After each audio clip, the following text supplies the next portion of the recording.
Hello বন্ধুরা, আমি রাকিব আপনাদেরকে আবারও স্বাগত জানাচ্ছি ইন্ডিয়ান ভিসা রিলেটেড আরেকটি নতুন ভিডিওতে। আপনারা সবাই জানেন যে আসলে এখন নতুন করে কোনো আপডেট দেওয়ার কিছুই নেই, যেহেতু আসলে এখন সব ভিসাই টোটালি বন্ধই রেখেছে, শুধুমাত্র জরুরি ক্যাটাগরির ভিসাগুলো ছাড়া। তবে সেই ক্ষেত্রে আসলে আপডেট দেওয়ার কিছু থাকে না। তবে এর মাঝখানে যেহেতু বাংলাদেশের পররাষ্ট্র মন্ত্রণালয় থেকে বারবার বলা হচ্ছিল যে আসলে এটা হচ্ছে একটা ভারতীয় সার্বভৌমত্বের বিষয়, এখানে ওনারা ভিসা দিবে কি না দিবে এটা হচ্ছে ওনাদের ব্যাপার। এখানে আসলে কেউ কোনো হস্তক্ষেপ করার কোনো অধিকার নেই বা কথা বলারও অধিকার নেই। তবে একটা বিষয় এখন সবার মনে কৌতূহল জাগতেছে যে আসলে কবে নাগাদ চালু হবে সেই ভারতীয় ভিসাটা। আসলে কবে নাগাদ চালু হবে এটা কিন্তু কোনো মানুষ বলতে পারে না। তবে যদি কেউ এই ধরনের ভিডিও প্রকাশ করে যে কবে নাগাদ চালু হবে এই একটা নির্দিষ্ট ফিক্সড ডেট বলতে পারে, তাহলে বুঝতে হবে যে উনি নিজের মন মতো কোনো একটা ডেট দিচ্ছেন।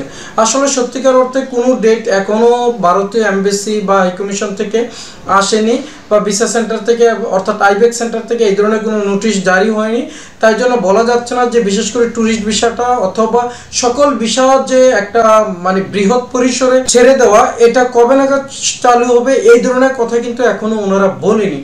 তবে এই সাম্প্রতিক সময়ে যেহেতু বাংলাদেশের হাই কমিশনার অর্থাৎ বাংলাদেশের পররাষ্ট্র মন্ত্রণালয় থেকে পররাষ্ট্র উপদেষ্টা মহোদয় বলছেন যে আসলে এখানে ওনারা যেহেতু ভিসা জটিলতাটা তৈরি করেছেন ওনাদেরকেই সমাধান করতে হবে, এছাড়া কোনো করার থাকবে না। তবে এখানে আজকের ভিডিওতে আমি আসলে মূল উদ্দেশ্যটা কি এই ভিডিওটা করার, এটা হচ্ছে আসলে অনেকে আমি দেখছি যে এমন ধরনের কথা বলেন যে নির্দিষ্ট সময়ে একটা ডেট দিতে পারতেছেন যে অমুক ডেটে হয়তো বা আমাদেরকে ট্যুরিস্ট ভিসাটা চালু করে দেবে, কিন্তু আসলে এই ধরনের কোনো তথ্য এখনো প্রচার হয়নি বা প্রকাশ হয়নি।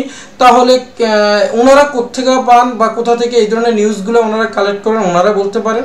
তাই জন্য আমি বলবো বন্ধুরা যে আপনারা যারা বারবার বলতেছেন ভাই কবে নাগাদ চালু হবে, আমি তাদেরকে বলতেছি যে ভাই এই ধরনের কোনো কথা এখনো বলা যাচ্ছে না। তবে যেহেতু আমি আবারও বলছি যে পররাষ্ট্র উপদেষ্টা বলছেন যে এই বিষয়টা নিয়ে ওনারা বারবার চেষ্টা চালাচ্ছেন এবং কি ডিপ্লোম্যাটিক্যালি এটাকে সমাধান করতে চাচ্ছেন। ওনাদের যে পররাষ্ট্র মন্ত্রণালয় রয়েছে ভারতের তাদের সাথেও বারংবার কথা বলতেছেন এবং কি আসলে কেনই বা ওনারা ভিসাটা এভাবে বন্ধ রেখেছেন তাও কিছু দিক নির্দেশনা যদি অথবা কিছু তথ্য যদি ওনারা বলেও মানে প্রকাশও করে থাকে, কিন্তু আসলে বিতর্কত যেই বিষয়টা এটা কিন্তু এখনো প্রকাশ করছে না যে আসলে কেন ভারত সরকার ভিসাটা টোটালি বন্ধ রেখেছে। ওনারা বারবার বলতেছে বাংলাদেশের যদি রাজনৈতিক স্থিতিশীলতা অথবা পরবর্তী যেই মানে সরকার গঠন অথবা আপনার যে আইন শৃঙ্খলার যে একটা অবনতি চলতেছে সেটার যদি উন্নতি ঘটে তাহলে ওনারা ভিসাটা চালু করবে। আদৌ কি তাই যে আসলে আইন শৃঙ্খলার পরিস্থিতি উন্নতি কি হলেই ওনারা ভিসাটা চালু করবে? বিষয়টা কি তেমন? আমার তো মনে হয় না, কারণ ওনারা যেহেতু একটা ভিসা নিতে অ্যাপ্লাই করেছে এটার কোনো একটা রহস্য অবশ্যই রয়েছে। এখন এটা আসলে ডিপ্লোম্যাটিক ব্যক্তিরাই ভালো বলতে পারবেন। তবে এটার সমাধান ওনাদের নিজের পক্ষ থেকেই করতে হবে, অর্থাৎ ওনাদের রাষ্ট্রীয়ভাবে করতে হবে। বাংলাদেশের থেকে সর্বোচ্চ কূটনীতিবিদরা চেষ্টা চালাতে পারবে, আর চালু না করলে ওনাদের আসলে ভিসা নিয়ে কেউ কোনো হস্তক্ষেপ করার অধিকার রাখে না, যে যতই সুখবর দেখ। কিন্তু আসলে ট্যুরিস্ট ভিসাটা চালু হওয়ার বিষয়ে এখনো কোনো সিদ্ধান্ত হয়নি। আমি এই বিষয়টা আপনাদেরকে আবারও বলে দিচ্ছি যে এইটা কবে নাগাদ চালু হবে কেউ বলতে পারছে না।